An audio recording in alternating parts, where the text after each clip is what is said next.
Good evening and welcome to Poland Daily News. I'm Nicholas Richardson. Just over 2 months before the end of his term, US President Joe Biden made a strategic decision for Ukraine.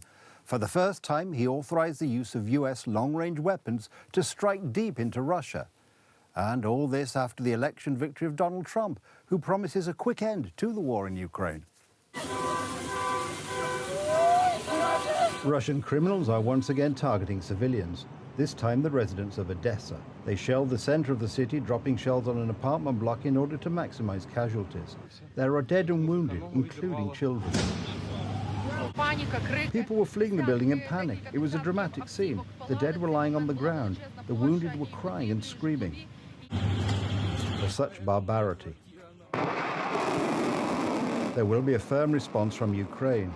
Departing US President Joe Biden has authorized the offensive use of missile systems supplied to Kiev by the US military. This means the possibility of attacks deep into Russia. Volodymyr Zelensky has been calling for this for months. Attacks are not inflicted with words. They are not announced. The missiles will speak for themselves. They will definitely do so. America's ATACMS system. These missiles can travel up to 300 kilometers, and they will soon be aimed deep into Russia. Putin's troops are about to feel their power firsthand. It is a dramatic step because it does give the Ukrainians the ability to hit really important military points and infrastructural points inside Russia, and that will absolutely have an effect on Russia's ability to wage war. But as President Andrzej Duda points out, Ukraine has every right to respond appropriately to Russian war crimes, even with the help of US missiles. Ta decyzja prezydenta Joe Bidena uważam była bardzo potrzebna. I think this decision of President Joe Biden was very necessary, and it is good that it has been issued, so that Russia clearly sees that Ukraine is receiving strong, decisive support, and that this strong and tough stance of the West against aggression against a sovereign, independent state is absolutely unrelenting here. Jest tutaj absolutnie nieustępliwa. The question is why the Democrats have delayed the unlocking of Ukraine's offensive capabilities for so long. Why, until now, their answer to requests from Kiev on this issue has always been no. U.S.-made weapons will be taken, very seriously, or be taken as as an unacceptable escalation or whatever. But I really don't think that Putin wants to take on the United States directly. Only after their devastating election defeat did the Democrats decide to take such a step, even though President-elect Donald Trump announced that he had a different idea for ending the war in Ukraine, a peaceful plan instead of escalation. Trump's son, Donald Trump Jr., commented on the White House's decision as follows. The military-industrial complex seems to want to make sure they get World War III going before my father can create peace and save people's lives. Got to lock in those trillions of dollars. Life be damned. Imbeciles. I think Biden has kind of put him into a bit of he's made the decision for him, and I think Trump would probably not cancel this immediately because you want the leverage that it brings with the Russians. Take over, Elon! Billionaire and inventor Elon Musk, who will be in charge of cutting costs in the new US administration, admitted that the Democrats seem to like the war. Donald Trump intends to end it as soon as he takes power. The Polish Minister of Internal Affairs and Administration, Tomasz Siemoniak, is backing away from parts of the ministry's draft law on foreigners. Government plans call for Poland to pay immigrants, including illegal immigrants, in cash to leave Poland. The welfare of the homeland and the well-being of citizens will always be the highest order for me, so help me God. It is difficult to judge whether it was the good of the homeland, the well-being of citizens, or perhaps simply social pressure that led Polish Interior and Administration Minister Tomasz Siemoniak to change his mind. As we have already reported, his ministry has announced a bill saying that the Polish government should pay illegal immigrants to leave our country, introducing a cash form of implementation of reintegration assistance for foreigners upon their return to their country of origin. Such a tool is being used. Nothing is yet decided on these issues. A day later, when the media uproar erupted, Tomasz Siemoniak was already saying something different. No solution will come out of the Ministry of Internal Affairs and Administration that would assume that we will pay anyone from Polish taxpayers' money to leave Poland. Except that the idea has not been withdrawn. There is no information on government websites about the cancellation. In Poland, first of all, it makes sense not to take in illegal immigrants. There is nothing more profitable than simply not accepting them into Poland. Coalition members to Prime Minister Donald Tusk's idea say a definite yes.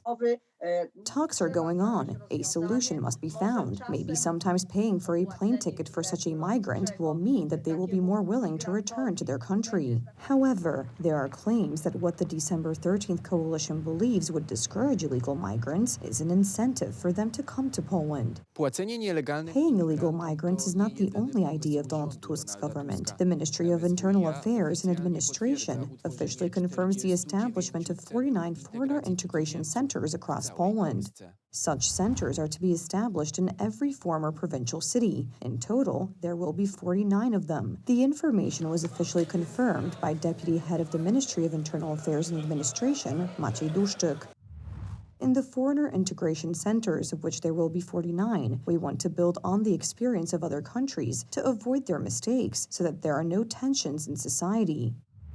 The centers are intended to help immigrants assimilate. These include learning the Polish language, psychological care, entrepreneurship counseling, or summer camps for children. However, Poles are wary of concentrating immigrants in one place. I'm from the Mazury region. I came all the way here. I know that in our area, for example, there is supposed to be such a thing, but our residents are rather skeptical about it. Well, I think it's a bit too much, no? It seems to me that there are also many people like this in our area who need such help in such centers. You know, I'm a little afraid of that. The centers are to be financed entirely from European Union funds, from the Asylum, Migration and Integration Fund. $500 million zloty has been allocated for this purpose. The centers will be under the authority of provincial marshals. This is an additional cost to society, and it is a bad idea, because at the same time it causes more and more of these migrants to stay with us. I don't believe the EU will give €1 for this kind of initiative. Provincial offices report that the European Union will not entirely finance integration centers. This will be the case in the Lubuskie, Podkarpackie, and Silesia regions, among others. Such centers were also initially established in Western and Scandinavian countries. At first, there were few centers there. Today, these countries are flooded with Islamic immigrants and are not coping with the problem. It may turn out that our neighbors will be potential hooligans or criminals, and you can see that this is all happening in secret. And it's not about a few or a dozen thousand migrants, but maybe even 100,000 migrants. This could lead to a situation like in Germany. This European country wants to segregate people. There are plans to run women-only train cars on the Berlin subway. This is to protect them from possible harassment. This is capitulation. If someone proposes to make a train car for women so that they will be safe, it means that they are capitulating, that they are not able to ensure the safety of women in any way. So it's like being at war. Poland's fight against illegal immigrants has been going on for a good few years. The Law and Justice government opposed EU decisions on forced relocation of migrants, but now Donald Tusk's government is now standing at attention in front of EU officials. Donald. Proposed European Union regulations set to take effect in the coming years are expected to limit the ability to repair cars older than 15 years, especially in cases of serious defects such as engine, brake or steering system failures. The European Union argues that these changes are key to improving air quality and lowering emissions, which is expected to affect residents' health and the climate. Instead of repairs, owners of older cars will be forced to scrap them. For many drivers, this will mean scrapping older vehicles and looking for more expensive, environmentally friendly cars. Such changes will have a huge impact on the budgets of Polish households. Let's count. A new car, 150,000 zlotys. Even just 60 would be a big cost for a Polish family with 3 children earning minimum wage. This is the truth. We won't be able to afford it. Not everyone can afford to just buy a new car on short notice. Not everyone can afford a car. Those who have a car less than a decade old are in a somewhat privileged position. I know what the market is like for cars over 15 years old. I have one myself, and they are cars at work, that drive, that are not a threat on the road in any way. The streets of Polish cities are dominated by cars that are about 14 years old. This makes us one of the countries in the European Union with the highest proportion of older vehicles. Aside from Poland, the countries with the most old cars in use are Estonia and Finland. Such regulations will cause problems not only for end users, but also for companies related to the automotive industry. To spowoduje w Polsce, This will lead to the elimination of the market for small and medium-sized companies operating in the form of car repair shops, which are staffed by qualified professionals who have worked hard to earn their place on the market. miejsce na rynku. I think we will definitely feel it in one way or another, because so far, we have felt all the restrictions that have been introduced. Customers are already asking what's next, what about emissions, what restrictions will apply to our service. The planned regulations are part of the Fit for 55 program, which aims to reduce emissions from transport by 55% by 2030. This is expected to help reduce pollution from older, less environmentally friendly vehicles. Brussels is known for its absurd regulations. I understand that they want to reduce CO2 emissions, but why then have they introduced a rule that every 8 weeks, every truck has to return to its base, even if it is empty? Does that not cause a lot of CO2 emissions? Well, that's not what the EU is looking at. This is another regulation after the Clean Transport Zone laws, which de facto excludes the less affluent. They will be condemned to public transport, which is not well developed everywhere.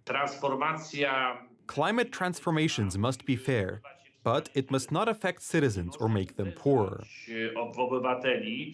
Experts point out that, if this provision actually goes into effect, drivers should receive subsidies to replace older vehicles with cleaner ones.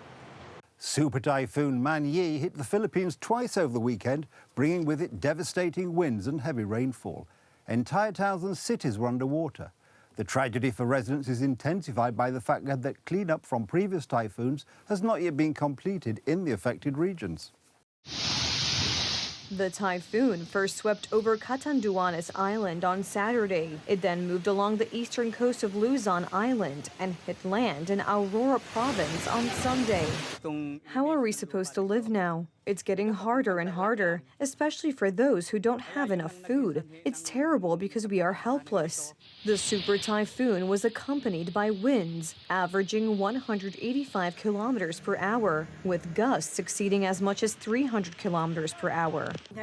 We were terrified. There were strong winds last night. We were afraid that our roof would be damaged. The situation is very difficult. This water will now turn into thick mud. Many villages were completely flooded, with strong winds destroying everything in their path. Storm surges reached 7 meters. Authorities evacuated more than 1 million residents. This is the 6th typhoon to hit the Philippines in the past month. That's the news. Thank you for watching, and from me, have a good night and a better tomorrow.